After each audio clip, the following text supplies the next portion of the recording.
আসসালামু আলাইকুম রহমতুল্লাহি ওয়া বারাকাতুহু।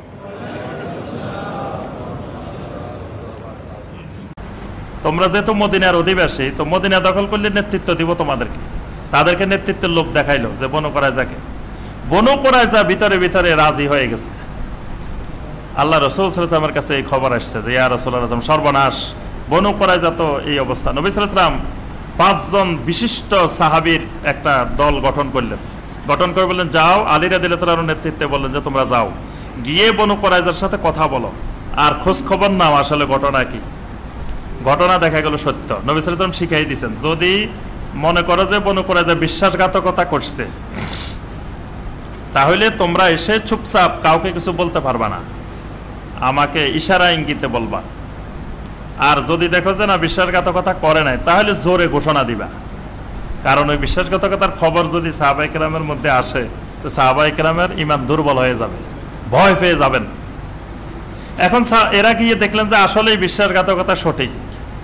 তারা আসলেন, এসে নবী সাল্লাল্লাহু আলাইহি ওয়াসাল্লামকে বললেন, ইয়া রাসূলুল্লাহ সাল্লাল্লাহু আলাইহি ওয়াসাল্লাম, আদল ওয়া কারাহ, এই দুইটা শব্দ উচ্চারণ করছেন, আর কিছু না। এই সাহাবীরা এসে বলছেন আদল ওয়া কারাহ। আদল ওয়া কারাহ মানে ওই যে আপনি 6 জন সাহাবী পাঠাইছিলেন দিন শেখানোর জন্য, আদল এবং কারা গোত্র যেই কাজটা তাদের সাথে করছে ওই ঘটনা এখানে। এটাই শুধু ইঙ্গিত দিচ্ছেন, মানে আসলে ঘটনা সত্য, তারা বিশ্বাসঘাতকতা করতেছে। আল্লাহ রাসূল সাল্লাল্লাহু আলাইহি ওয়াসাল্লাম তখন বিভিন্নভাবে সাহাবায়ে কেরামদেরকে নিয়ে একের পর এক চিন্তা গবেষণা কিভাবে এদেরকে ঠেকানো যায়। তখন মদিনার আরেকটা গোত্র ছিল এক পাশে, বনু গাতফান। নবী সাল্লাল্লাহু আলাইহি ওয়াসাল্লাম চিন্তা করলেন, ঠিক আছে, ওরা এই বনু কুরাইজাকে নিয়ে যাবে, আমরা বনু গাতফানকে ঠিক করব। তখন বনু গাতফানের না তাদেরকে ডাকলেন যে বনু গাতফানের না তারা আসো, তোমাদের সাথে আমাদের জরুরি আলাপ আছে। আল্লাহ রসুলের কাছে আসলো বনু গাতফানের না তারা। আল্লাহ রসুল সাল্লাল্লাহু আলাইহি ওয়াসাল্লাম বললেন, শোনো বনু গাতফান, তোমাদেরকে আমরা বিশাল পরিমাণ একটা সম্পদ দিব, মদিনার বিশাল অংশ তোমাদের জন্য ছেড়ে দিব। এই সময় তোমরা আমাদের সাথে যোগ দাও, আমাদেরকে সহযোগিতা করো। তখন মদিনার আনসার সাহাবীদের মধ্যে সাদ ইবনে মাজ রাদিয়াল্লাহু তাআলা আনহু, সাদ ইবনে উবাদা রাদিয়াল্লাহু তাআলা আনহু, এরা এসে রাসূল সাল্লাল্লাহু আলাইহি ওয়াসাল্লামের কাছে আসলেন। কেমন ঈমান! আল্লাহু আকবার! আল্লাহ পাক তাদেরকে কেমন ঈমান দিয়েছিলেন। সাদ ইবনে উবাদা আনসারী রাদিয়াল্লাহু তাআলা আনহু এসে বলেন, ইয়া রাসূলুল্লাহ সাল্লাল্লাহু আলাইহি ওয়াসাল্লাম, বনু গাতফানকে আপনি যে টাকা দিবেন, যে কর দিবেন, মদিনার অর্ধেক দিয়ে দিবেন, এটা কি আল্লাহর সিদ্ধান্ত নাকি আপনার নিজের সিদ্ধান্ত? আল্লাহ কি আপনাকে বলছেন বনু গাতফানের সাথে এই চুক্তি করতে, না আপনি করতেছেন? নবী সাল্লাল্লাহু আলাইহি ওয়াসাল্লাম বলেন, এটা আমার সিদ্ধান্ত, এটা আল্লাহর নির্দেশ না। বললেন, আমরা যখন মুশরিক ছিলাম, শিরকের জগতে ছিলাম, তখনও কোনোদিন বনু গাতফানকে আমরা কর দিই নাই, বনু গাতফানকে আমরা মদিনায় ঢুকতে দিই নাই। আজকে কেন আমরা এখন ইমানের জগতে আসছি, আগের থেকে অনেক বেশি শক্তিশালী, শাহাদাতের জন্য প্রস্তুত আছি, এই মুহূর্তে কেন আমরা তাদেরকে মদিনার অর্ধেক দিব, এত টাকা পয়সা দিব? আল্লাহ রাসূলের কাছে এসে বলেন, ইয়া রাসূলুল্লাহ, এটা সম্ভব না, কোনো গোত্র দরকার না, আমরা আল্লাহর উপরে তাওয়াক্কুল। সুবহানাল্লাহ!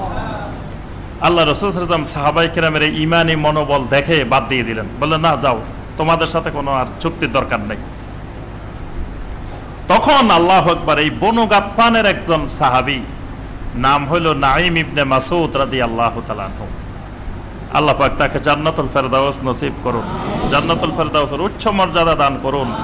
এই নাঈম ইবনে মাসউদ রাদিয়াল্লাহু তাআলা আনহু ইসলাম গ্রহণ করার পরে রাসূলের কাছে আসলেন, এসে বললেন, ইয়া রাসূলুল্লাহ সাল্লাল্লাহু আলাইহি ওয়াসাল্লাম, এই মুহূর্তে আমি আপনাকে কিছু উপকার করার মতো ক্ষমতা আমার আছে। নবী সাল্লাল্লাহু আলাইহি ওয়াসাল্লাম বলেন, কি উপকার? বলেন, আমি যে ইসলাম গ্রহণ করছি এই খবরটা এখনো কেউ জানে না, নতুন ইসলাম গ্রহণ করছি। আমি ইচ্ছা করলে ওই যে আহজাবেরা আসছেন ওই দিক থেকে যে বাহিনীটা, এদের সাথে বনু কুরাইজার সাথে দ্বন্দ্ব লাগাই দিতে পারি, এই কৌশল আমার জানা আছে।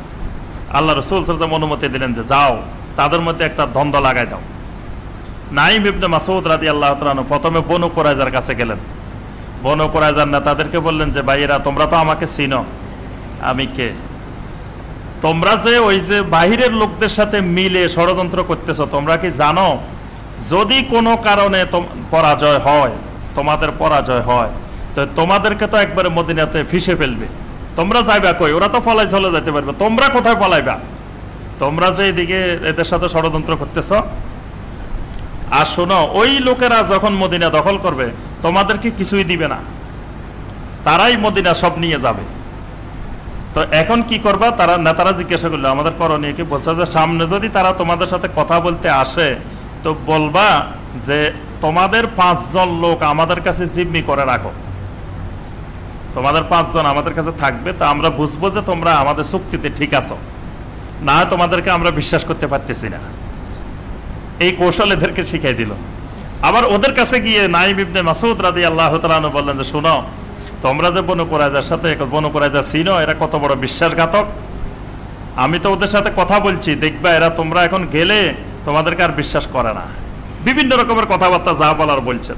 বলার পরে এরা যখন গেছে, যাওয়ার পরে দেখে যে হ্যাঁ, বলে যে না তোমাদেরকে বিশ্বাস হচ্ছে না, 5 জন আমাদের কাছে জিম্মি দিতে হবে। এরা ঘটনা তো ঠিক, এরা তো বড় বিশ্বাসঘাতক বনু কুরাইজা, আমাদেরকে মদিনা ঢুকাই, এবার রাসূল সাল্লাল্লাহু আলাইহি ওয়াসাল্লাম আর হেরা মিলে আমাদেরকে শেষ করব। এমন ভয় পাইছে, মানে বনু কুরাইজার সাথে চুক্তি করতে যাই উল্টা মারাত্মক ভয় পাইছে তারা, যে মদিনা ঢুকা যাবে না, কারণ এদের সহযোগিতায় ঢুকার পরে এরা তো মারবো, আবার সাহাবায়ে কেরাম নবী সাল্লাল্লাহু আলাইহি ওয়াসাল্লাম তারা সহ আমাদেরকে এখানে শেষ করে দিবে। আল্লাহু আকবার। নাইম ইবনে মাসউদ রাদিয়াল্লাহু তাআলা আনহুর এই যুদ্ধের ময়দানের এই কৌশল বড় কাজে আসলো। এই জন্য নবী সাল্লাল্লাহু আলাইহি ওয়াসাল্লাম তখন বলছেন যে আল হারবু খেদা, যে যুদ্ধ হইল কৌশল, যুদ্ধ হইল কৌশলের নাম। এবং যুদ্ধের ময়দানে নবী সাল্লাল্লাহু আলাইহি ওয়াসাল্লাম মিথ্যা কথা বলাকে জায়েজ বলছেন, যে এখানে কৌশল কাজে লাগাইতে হবে। আচ্ছা, এখন এরপরে এরা তো আর ঢুকতে পারতেছে না, এখানে অবস্থান করতেছে। এইভাবে 14-15 দিন অবস্থান করছে এই আযাবেরা। আল্লাহু আকবার। এই দিনগুলো, রাতগুলো কিভাবে কাটছে নবী সাল্লাল্লাহু আলাইহি ওয়াসাল্লামের সাহাবায়ে কেরামের, যে ইসলামকে হেফাজত করার জন্য, দ্বীনকে রক্ষা করার জন্য। এরপরে একদিন সন্ধ্যার সময় এবার মানে চতুর্দিকে সব ষড়যন্ত্র সব শেষ হওয়ার পরে আল্লাহর গজব নেমে আসতেছে, এবার সরাসরি আসমানি সাহায্য আসতেছে। একদিন সন্ধ্যার পরে এমন প্রবল ভাবে ঝড় তুফান শুরু হয়েছে, ওই কাফের মুশরিকদের তাবু সব কোথায় গেছে মানে কোনো ঠিকানা নাই। এবং ওদের বাতাসে এমন ভাবে তাদেরকে এই দিক থেকে ওই দিকে নিছে, একজনের সাথে একজন এইভাবে ধাক্কা খেয়ে মানে শাস্তি পাইছে। মানে বাতাসে তাদেরকে, মানে বাতাসগুলো আসমানি গজবী বাতাস, এগুলো সাধারণ বাতাস না। মানে বাতাসে ওদেরকে এক টানে ওইদিকে নিয়ে যায়, আরেক টানে এদিকে নিয়ে আসে। মানে ওরা জীবনে এরকম বাতাস আর দেখে নাই, মদিনা এসে এমন শাস্তি পাইছে। এবং এই জন্য নবী সাল্লাল্লাহু আলাইহি ওয়াসাল্লাম বলছেন আল্লাহ সুবহানাহু ওয়া তাআলা হুদ জাতিকে, মানে হুদ আলাইহিস সালামের কওমকে, আদ জাতিকে আল্লাহ সুবহানাহু ওয়া তাআলা ধ্বংস করেছিলেন পূর্ব দিকের বাতাস দিয়ে, আর আমাকে আল্লাহ সুবহানাহু ওয়া তাআলা সাহায্য করেছেন পশ্চিম দিকের বাতাস দিয়ে। সুবহানাল্লাহ। এই বাতাসটা মানে উহুদের যুদ্ধে, এই খন্দকের যুদ্ধে, আযাবের যুদ্ধে মুমিনদের বিজয়ের একটা বড় মাধ্যম। এই অবস্থা দেখে রাত্রির অন্ধকার এমন অন্ধকার হয়েছে, তারা একজন আরেকজনকে চিনতেও পারে নাই। এইরকম অন্ধকার সাথে বৃষ্টি, সাথে ওই বাতাস। এবার মরুভূমির মধ্যে এই অবস্থা হইলে এবার অবস্থাটা কেমন হয়? এরপরে এরা সকাল বেলায় এমন ফালাইছে, যার দিকে সে কোনো খোঁজ খবর নাই কারো, যে দিকে পাঠছে, যেই গোত্র যে দিক থেকে আসছে সেই গোত্র সেই দিকে চলে গেছে। এইভাবে আল্লাহ সুবহানাহু ওয়া তাআলা এই আহজাবের যুদ্ধে মুমিনদেরকে বিজয় দান করেন। এরপরে নবী সাল্লাল্লাহু আলাইহি ওয়াসাল্লাম এই শাওয়াল মাসে এই ঘটনাটা ঘটছে। ঘটার সাথে সাথে নবী সাল্লাল্লাহু আলাইহি ওয়াসাল্লাম মসজিদে নববীতে গেলেন। গিয়ে ওই সময় জিবরিল আলাইহিস সালাম এসে বলছেন, ইয়া রাসূলুল্লাহ সাল্লাল্লাহু আলাইহি ওয়াসাল্লাম, সাহাবায়ে কেরাম যেন অস্ত্র হাতের থেকে না খুলে রাখে। নবী সাল্লাল্লাহু আলাইহি ওয়াসাল্লাম সাথে সাথে নির্দেশ দিলেন, এই মুহূর্তে আসরের সালাত বনু কুরাইজার ওখানে গিয়ে আদায় করতে হবে। বনু কুরাইজা গিয়ে আসরের সালাত, কারণ বনু কুরাইজাকে এই মুহূর্তে খতম না করলে আর সুযোগ নাই।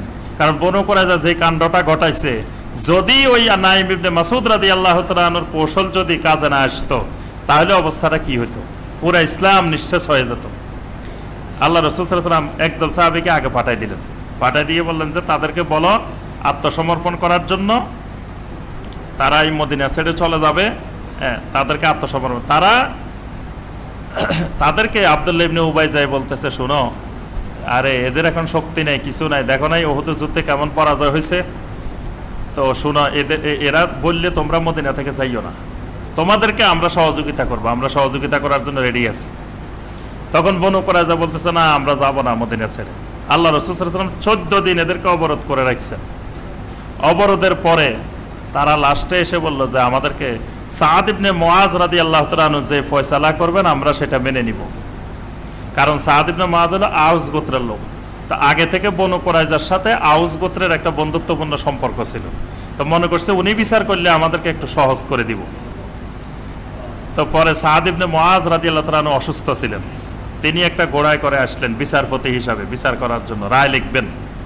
আল্লাহ রাসূল সাল্লাল্লাহু আলাইহি ওয়াসাল্লাম বলছেন কুমু ইলা সাইয়্যিদিকুম, যেটা আমাদের দেশে অনেকে এখন কে আমার দলিল বানাইছে, যে বলে যে নবী সাল্লাল্লাহু আলাইহি ওয়াসাল্লাম বলছেন তোমাদের নেতার জন্য তোমরা দাঁড়াও। ওনার জন্য দাঁড়াইতে বলছেন দুইটা কারণে, একটা কারণ হইলো উনি অসুস্থ, উনাকে ধরে নামানোর জন্য দাঁড়াইতে বলছেন। আরেকটা হইলো উনি এখন সাদ ইবনে মুআজ না, উনি এখন প্রধান বিচারপতি, উনি এখন বিচারক, উনি বিচার করবেন। তা একজন বিচারক আসছেন, সাধারণ লোকেরা বসে থাকবেন কেন? বিচারকের প্রতি সম্মান না থাকলে তো সেখানে আপনার প্রশাসনে থাকবে না। এই জন্য নবী সাল্লাল্লাহু আলাইহি ওয়াসাল্লাম বলেছেন কুমু ইলা সাইয়্যিদিকুম, তোমাদের সাইয়্যিদের জন্য দাঁড়াও। এরপরে এই সাদ ইবনে মুআজ রাদিয়াল্লাহু তাআলা আনহু রায় দেখে দিলেন যে এদের যত পুরুষ আছে সবাইকে হত্যা করা হবে, যত নারী আছে শিশু আছে এরা সব গোলাম হিসাবে, এই আমাদের মুসলিমদের গোলাম হিসাবে থাকবে, দাসী হিসাবে, দাসী হিসাবে, আর পুরুষদের সবাইকে হত্যা করা হবে। এই বনু কুরাইজার সকল পুরুষদেরকে হত্যা করা হয়েছে, নারী শিশুদেরকে গোলাম বানানো হয়েছে। এটাই ছিল বনু কুরাইজার শাস্তি। এর মাধ্যমে বনু কুরাইজার অধ্যায় শেষ।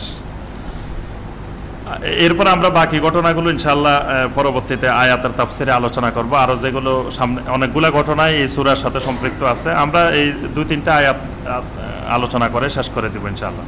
আল্লাহ সুবহানাহু ওয়া তাআলা তখন এই সূরা আল আহজাব নাজিল করলেন।